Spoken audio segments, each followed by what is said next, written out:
Hello, this is Laura Elizabeth Hazelmate Witherspoon recording again. A lot of times people think I need to learn how to speak English. I am an English speaking person. I know how to speak English quite fine.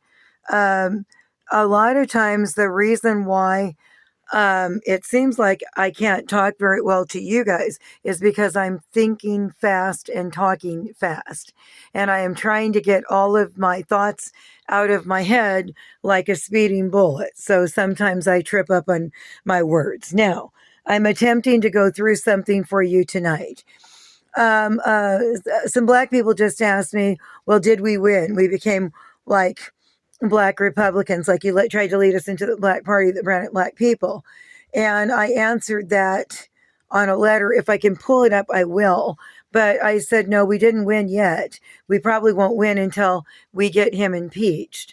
It sounds like he's not really trying to make America great again, in my opinion, by what he's doing. It seems like he's trying to make America white again, white again, white again, white again.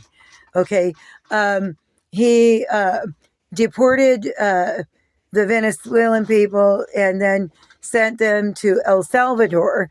And that there was a lot of human rights abuses in that whole situation. Blackie, stop. In that whole situation. And then he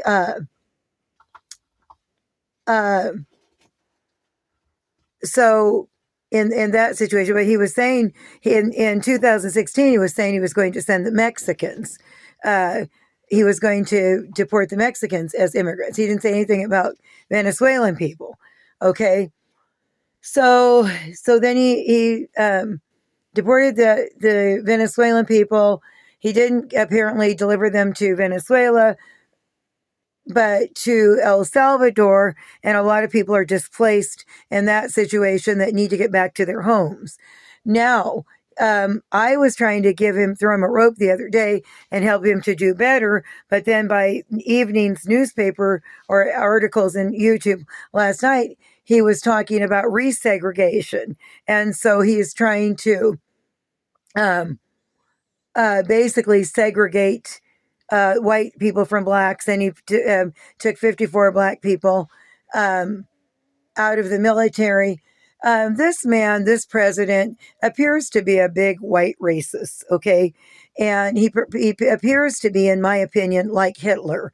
And all brown, black people and Jew people that have dark hair, brown eyes, dark brown eyes, black eyes, brown skin, and olive tone skin are all of kind of like a Jew descent or a brown people, black people mixture.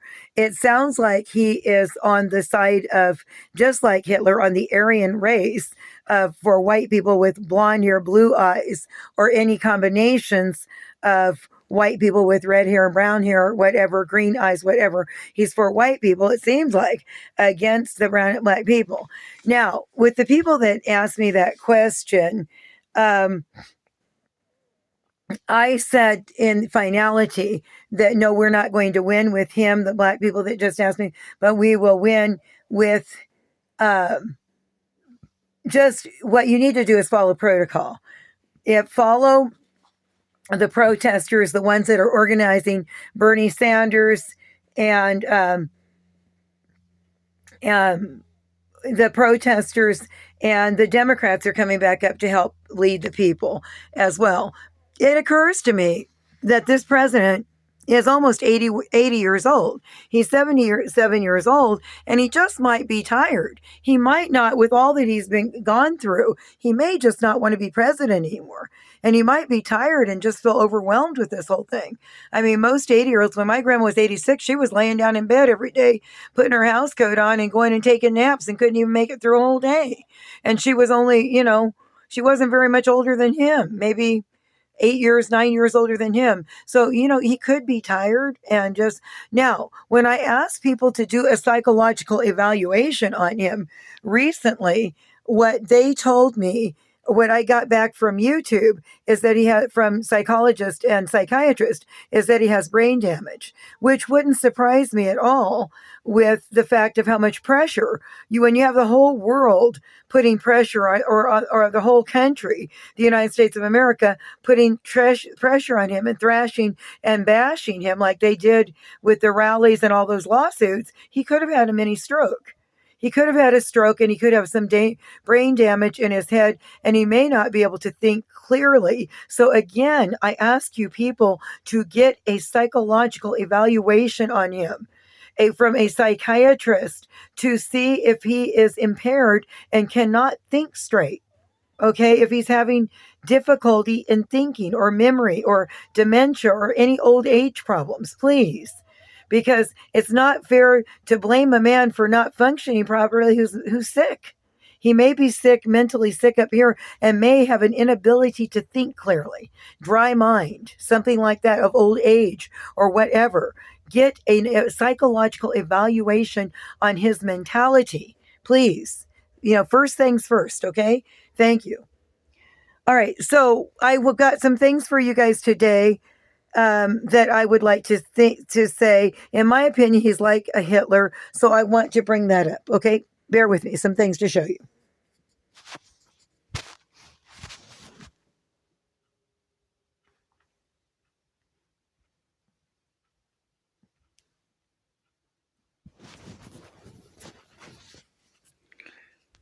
All right, this is Adolf Hitler.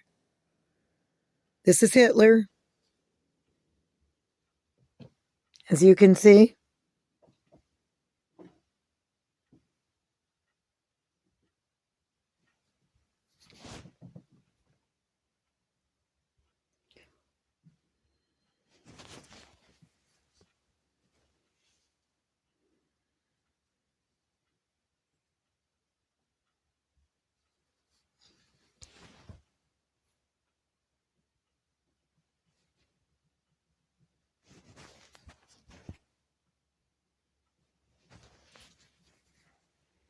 These are the Jews.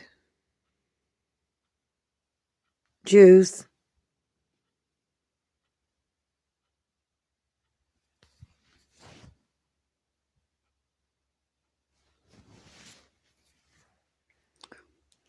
And this is saying the concentration camps.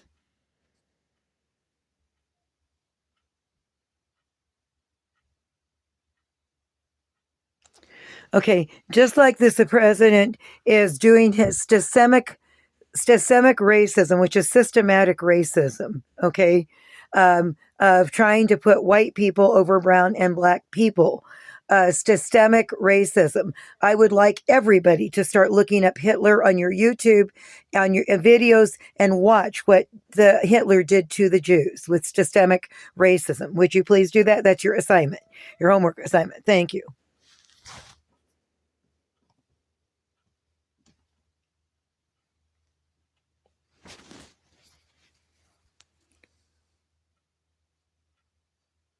This is saying that this was the death factory.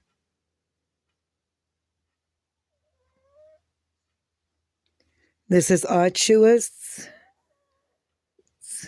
place, Germany. All right, bear with me.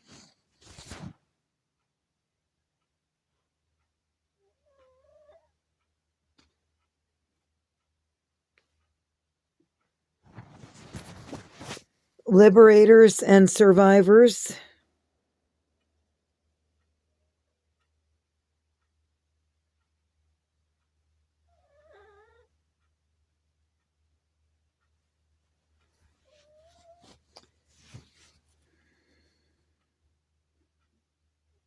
And the video I will now play for you a little bit.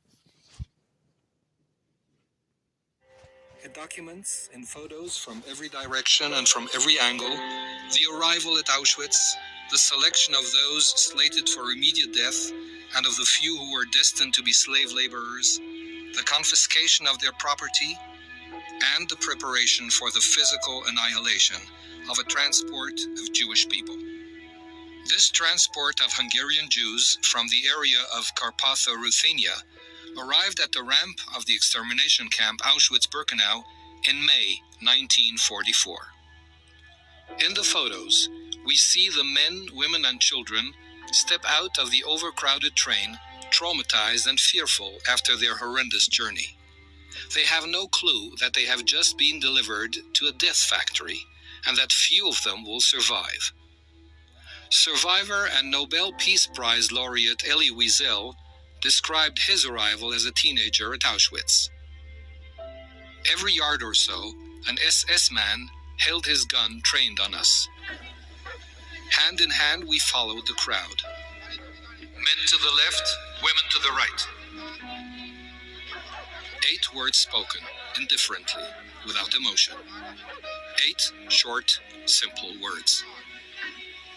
For a part of a second, I glimpsed my mother and my sister moving to the right. I saw them disappear into the distance, while I walked on with my father and the other men.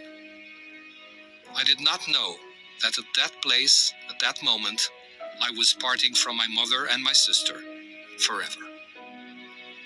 The selection process carried out by SS doctors and wardens took place 24 hours a day, 7 days a week, as train after train unloaded its human cargo. Most Jews were sent immediately to the left, to their death. The undressing rooms of the gas chambers were not sufficient for the masses of Hungarian Jews who arrived daily in the summer of 1944. They therefore had to wait until the undressing rooms were ready to absorb them. The common waiting place was the grove closest to the crematorium that would soon turn their bodies to ash. They were told to sit among the trees and wait for further instructions. These were their last peaceful moments together before being driven into the gas chambers and murdered. It has been said that there will never be people as innocent as the victims on the threshold of the gas chambers.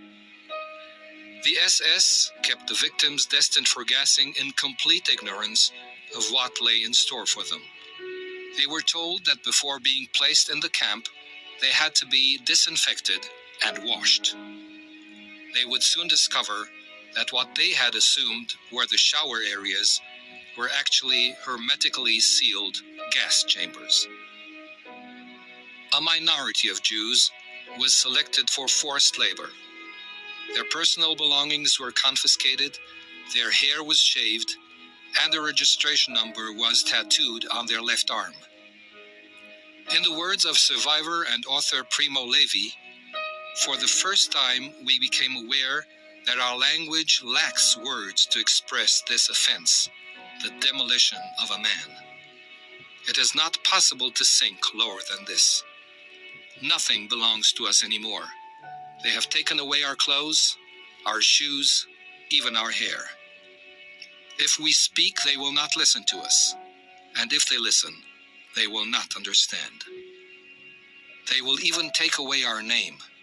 And if we want to keep it, we will have to find in ourselves the strength to do so. It is in this way that one can understand the double sense of the term extermination camp.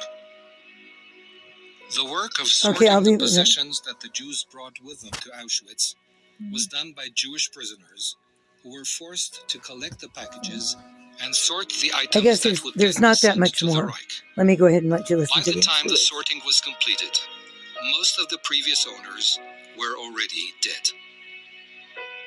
No memory of the men, women, and children that were deemed valueless upon their arrival remains in camp records. This album is the sole witness to their fate. The Auschwitz album was discovered after the war by Lily Jacob, a survivor of the transports pictured here. Lily gave the album to Yad Vashem, where she knew that its tragic contents would be safeguarded for posterity and shared with generations to come.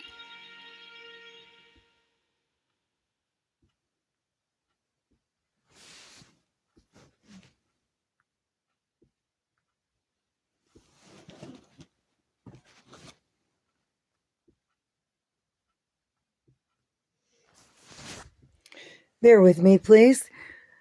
Okay, so that was about the Jews and about the extermination camps of the Holocaust, where they took the Jews and they gassed them to death. When the president just took the Venezuelan people to have the immigrants to another country, he had their hair shaven off their heads. He had them in foot chains.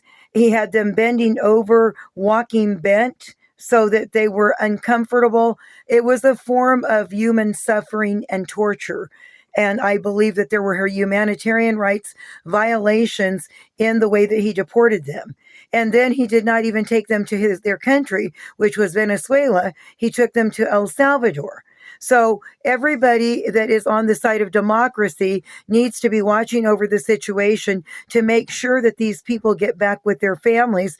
At least if they're going to take them out of America, get to their homeland so they have a house and warmth and clothes and a place to go. Um, the uh, the president and those like him are white racists. And white racists are basically jealous of brown and black people with golden brown skin and dark hair, black, brown eyes, dark brown eyes, and black hair, because we are physically more beautiful than them. And in some cases, we are more intelligent than them. They are jealous of us because they don't have melanin in their skin like we do.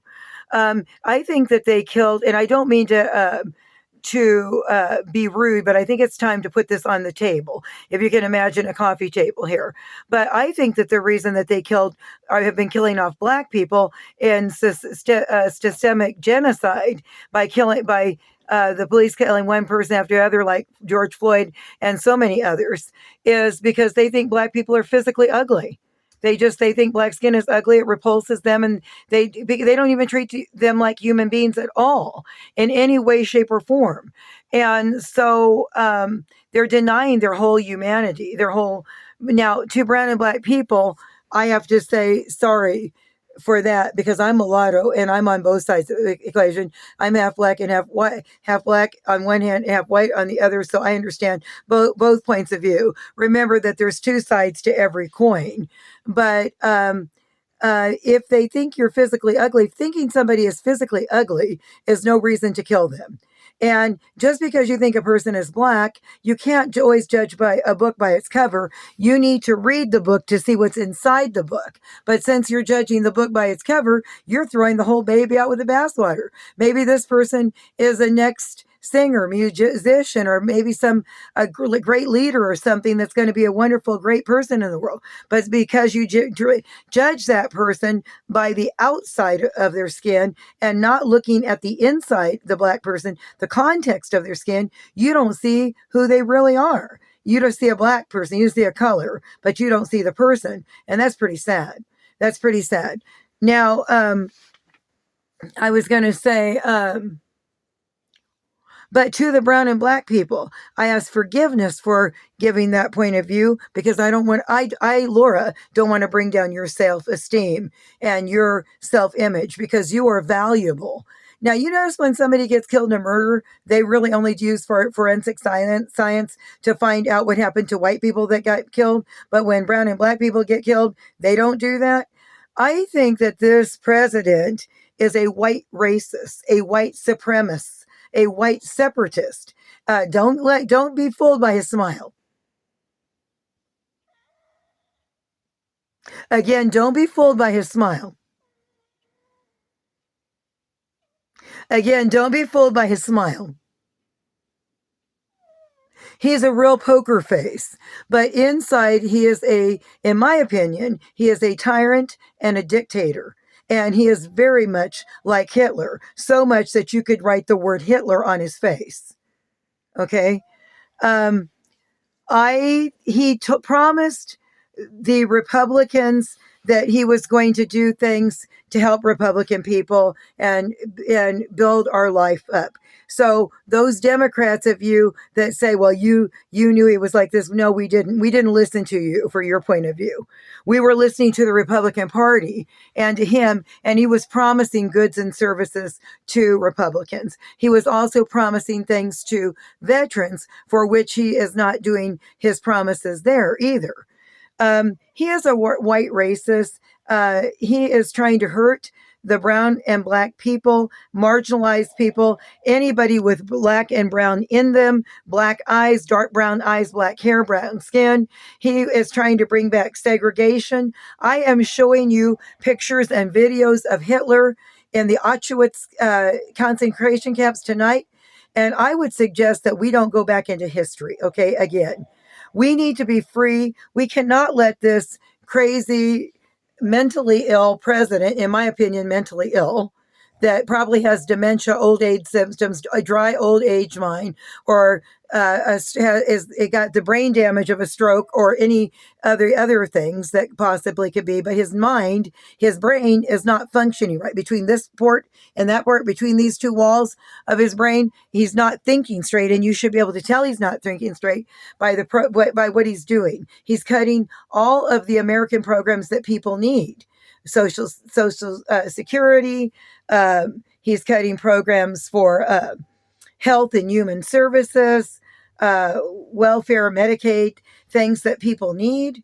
And so, this is a real problem with him. So people, don't go backwards. This man, this president, is only probably 6'1" at the most in height, and maybe 200 pounds or 250, or I don't know, 250 pounds, 200 pounds, whatever he is. I'm saying he's only one person, one man, and he would be easy to take out of office and impeach. Just one person. 3 officers could do that. Don't, like the protester said, you don't need to be afraid of him. Be afraid of us, because we've got real power, people power, and we can do a lot more damage than he can. Okay, he's just going to sit there using his pen and paper and writing bills, but the people are going to enforce things. So at any rate, all right. So I got you the pictures of that. Now, again, I was not targeting his money when I said about billionaires. I was talking about all the billionaires. It's bad enough that they have $1 million. But then it's even worse. They've got $1 billion. But then it's bad enough they've got $1 billion. They got $1 zillion. These people, the billionaire class, are out of touch with reality. They don't know what reality is. They're self-indulgent babies that that were born with a silver spoon in their mouth. They've never known sorrow. I mean, they've never known struggle, poverty, or any of the other things that most normal people are up against every day. They've never had a normal life of struggle. They are self-indulgent, elite, selfish people that don't care about anybody but themselves. And they're self-indulgence. They feed off of everything. And some of these people are involved in child trafficking. They took my children from me, but a lot of these children that get taken are, I think, funneled to the elite, and these elite people are using them for sexual pleasure and stuff like this. We've heard about situations where some of these people adopt children or even a baby and from welfare and social service, and they fuck the baby to death and stuff. These people are sick. They're self-indulgent. They're entitled, selfish, self-absorbed people. And that's what you're dealing with. And we didn't know that this guy was that bad, but now we know. Okay, now we know. So don't blame us, Democrats. We're learning just like you are. All right. So now that we have learned about, so I would ask for, police officers, anybody else, military judges to go against this man and to impeach him. He probably doesn't want to be president anymore, because if he did, he probably wouldn't be fucking up all the time and making all these fuck up executive orders, which he's doing. So I would ask for people to get him out of there before he does more damage to our democracy, more damage to our democracy, more damage to our democracy, more damage to our democracy and our government, which the people in this country love and have held on to for so many years. Okay. And even though we brown and black people and white people don't always get along, we're civil enough to say hi or Merry Christmas or, something in passing. I mean, there is a little bit of basic decency. It's not all completely just horrible all the time. So, we got that to think about. But at any rate, I want to do something else now. Let's not allow this one singular man to destroy, and his assistant Musk, to destroy our democracy and everything that we have fought for 100 years or more. Okay, thank you. I want to give you something else now. Just bear with me, please. Thank you.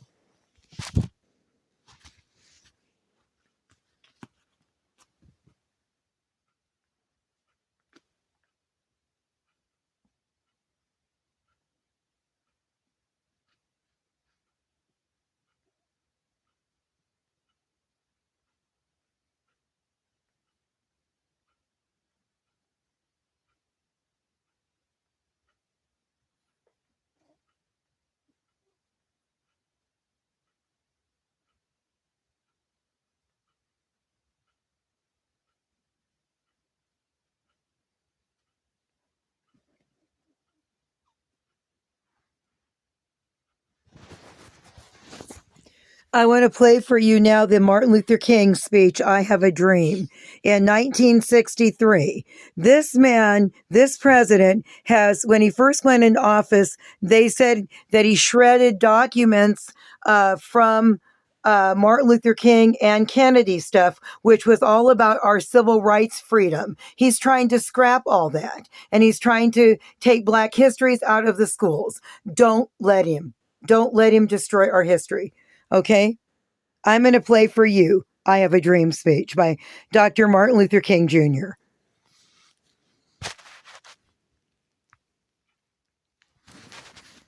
have the pleasure to present to you Dr. Martin Luther King, Jr.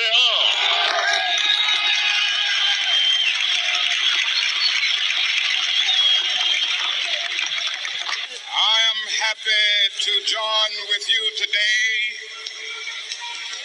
in what will go down in history as the greatest demonstration for freedom in the history of our nation.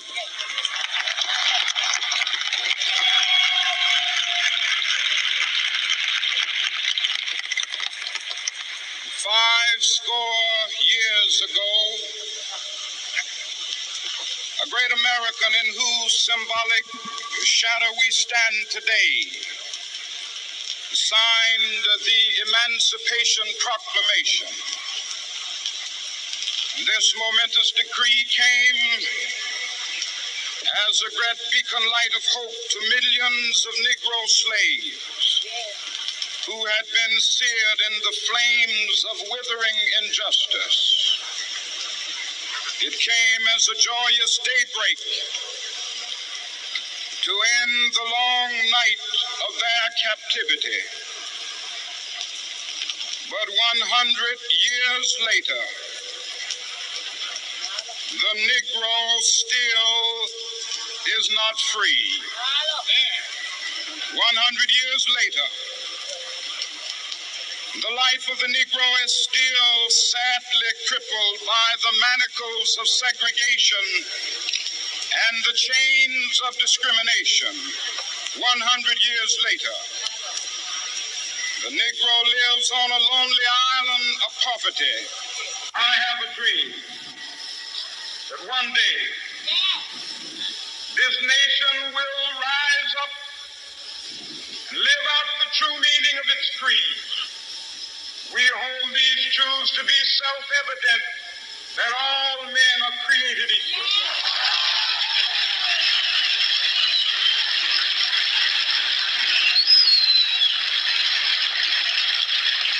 I have a dream that one day on the red hills of Georgia, sons of former slaves and the sons of former slave owners will sit down together at the table of brotherhood. I have a dream that one day,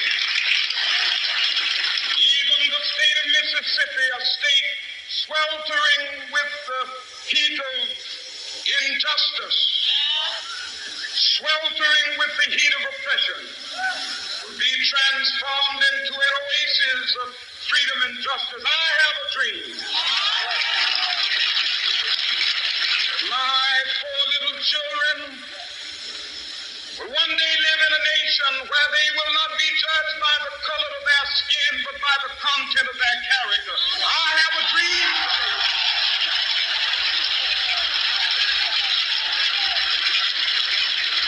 I have a dream that one day, down in Alabama, with its vicious racists, with its governor having his lips dripping with the words of interposition and nullification. One day right there in Alabama, little black boys and black girls will be able to join hands with little white boys and white girls as sisters and brothers. I have a dream today.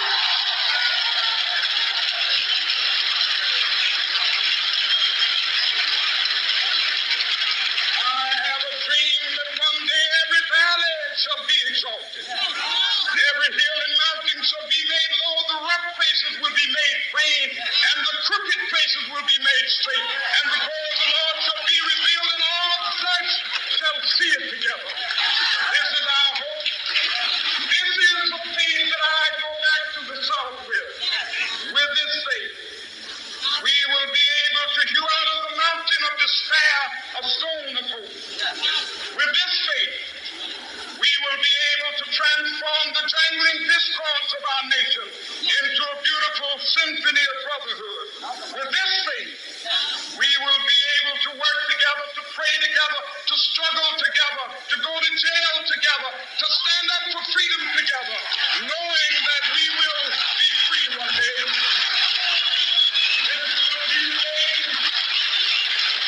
This will be the day when all of God's children will be able to sing with new meaning, my country tears of thee. Sweet land of liberty, of thee I sing. Land where my fathers died, land of the pilgrim's pride. From every mountainside, let freedom ring. And if America is to be a great nation, this must become true. And so let freedom ring. From the prodigious hilltops of New Hampshire, let freedom ring. From the mighty mountains of New York, let freedom ring. From the heightening Alleghenies of Pennsylvania, let freedom ring. From the snow-capped Rockies of Colorado, let freedom ring. From the curvaceous slopes of California. But not only that, let freedom ring from Stone Mountain of Georgia. Let freedom ring from Lookout Mountain of Tennessee. Let freedom ring from every hill and molehill of Mississippi. From every mountainside. Let freedom ring. And we allow freedom ring. When we let it ring from every village and every hamlet, from every state and every city, we will be able to speed up that day when all of God's children, black men and white men, Jews and Gentiles, Protestants and Catholics, will be able to join hands and sing in the words of the old Negro spiritual. Free at last, free at last, thank God Almighty, we are free at last. We're free at last. Do you live in Texas? If you have been in a car accident in Texas within the last year, even as a passenger, you might. We're free at last. I could have said the speech for you, but I think it's better to let a man speak his own words in his own voice, because in that way you get a fuller meaning. But I do think that we need to find out from this president, and somebody needs to ask him if he would like to step down. If he would like to step down from power and not be president anymore. Because when you fuck up, okay, Let me see if I can get my finger in there. When you fuck up, is it there?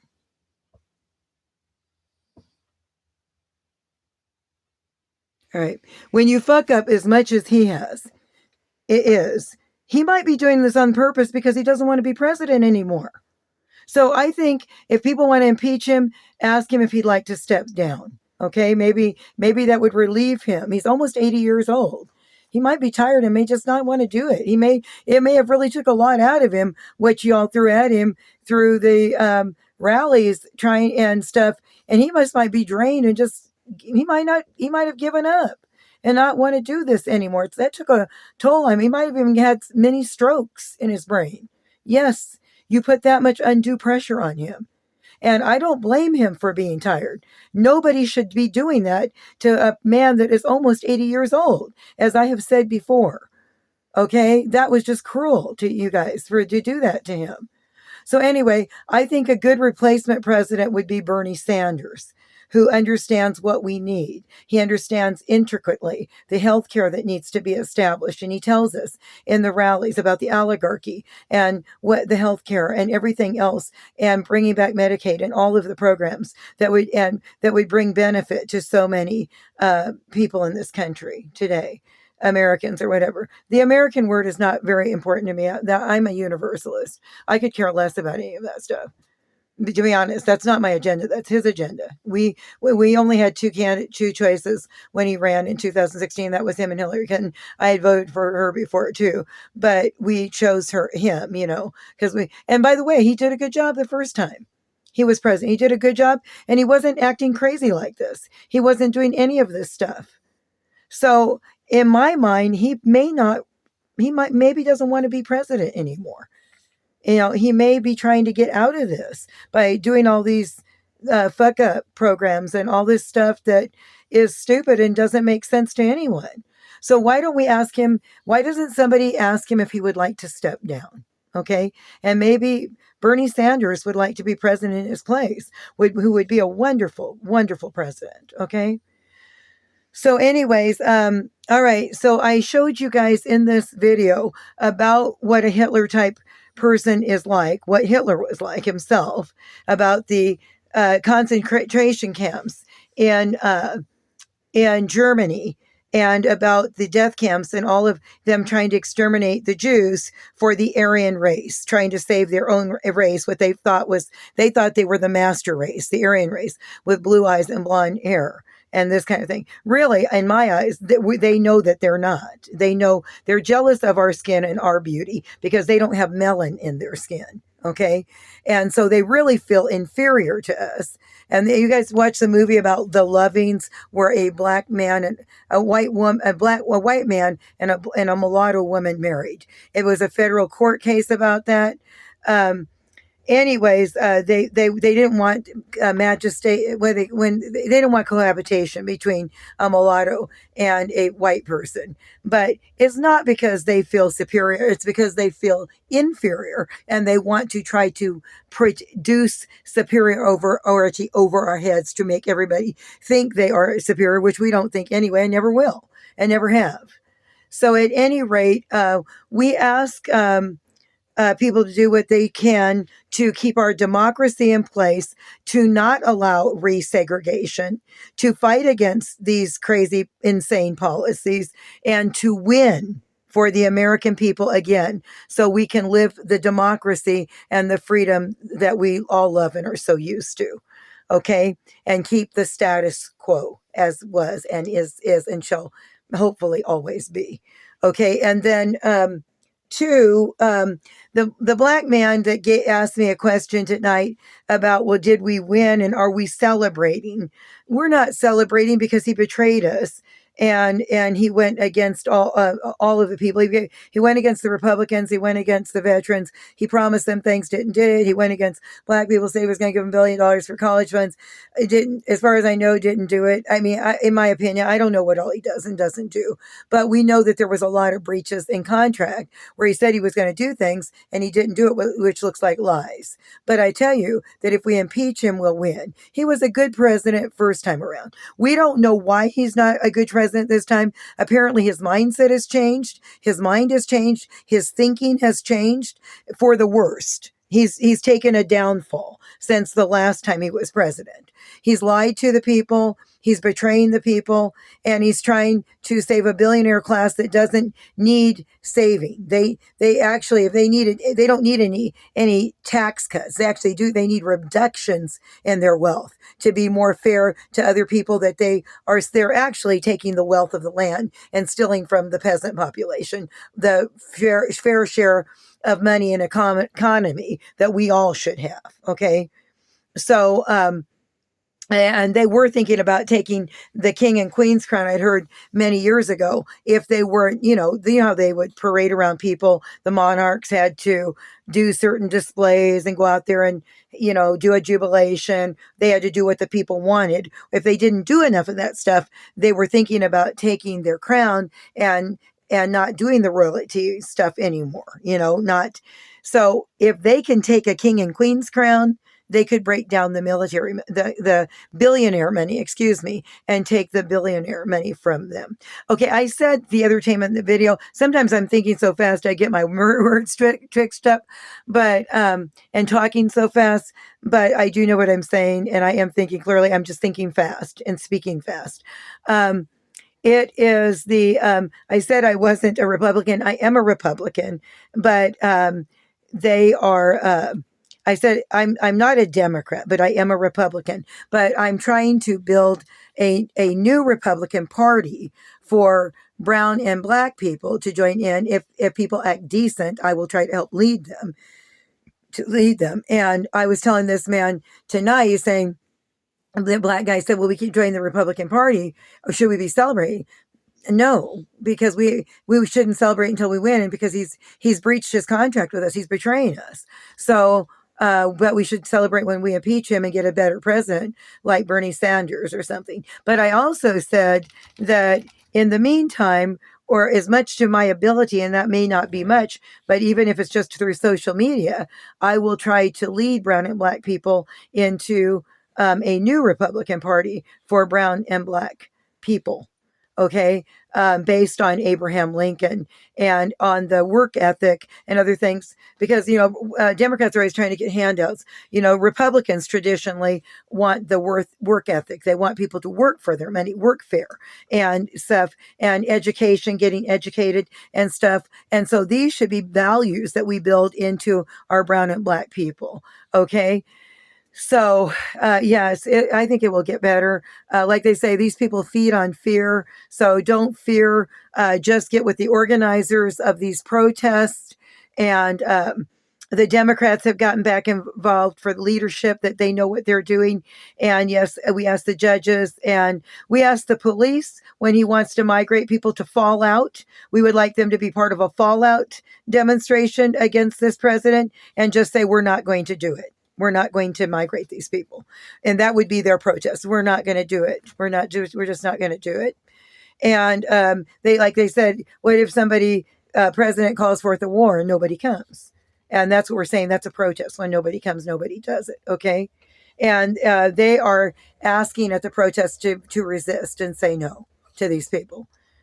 If you would also notice, he shaved the heads of these people. He is mean. And I believe, in my opinion, he's a dictator. He's mean, and he's taking his anger out on everybody systematically. And we know he's doing this today. Now he's trying to pull the green cards from people. And we wonder are you guys clairvoyant? What do you think he's going to do tomorrow or the next day or next month or next few months?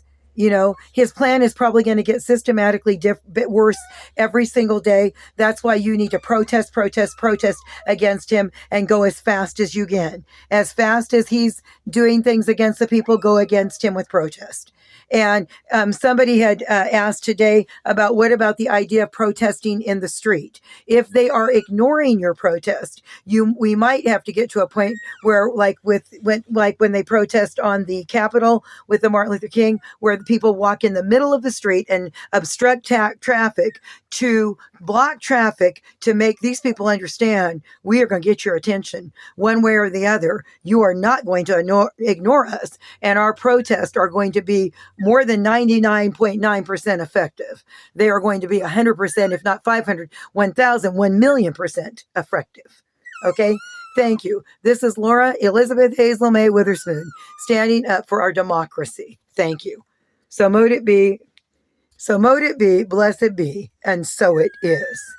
Keep fighting, people, okay? Until we get the right man in there that will build our country the way it should be built. Not for the sake of me, because I'm a universal, for your sakes, but for the sake of democracy in this land that we live in. Thank you. I'm Laura. Signing off.